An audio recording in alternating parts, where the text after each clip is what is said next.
Être placé en centre de rétention, je ne suis pas un spécialiste de la procédure pénale ou de la procédure administrative, parce qu'en l'occurrence, le placement dans un centre de rétention, ça veut dire qu'il y a eu une décision donc de le placer dans le centre de rétention en attendant qu'il soit reconduit à la frontière.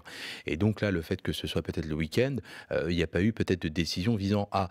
Après, effectivement, Oui, le quelquefois. fonctionnaire n'était pas présent, paraît-il, celui de la préfecture, hein. Et Oui. puis voilà, donc et puis ensuite, bah oui, c'est le week-end, donc et on ne peut pas garder indéfiniment les individus en garde à vue. C'est 48 heures de garde à vue, surtout pour, un vol à l'étalage qui ne nécessite pas une mise en détention provisoire parce qu'il y a plus de place dans les prisons et donc par conséquent, à mon avis, je suis dans un peu de la supputation, mais à mon avis, le procureur de la République n'avait pas d'autre choix que de le laisser libre en attendant une convocation. Vous pensez qu'il y a énormément d'individus absolument, incontrôlables, en circulation aujourd'hui, qui peuvent à tout instant, Dans les passer prisons, à l'acte?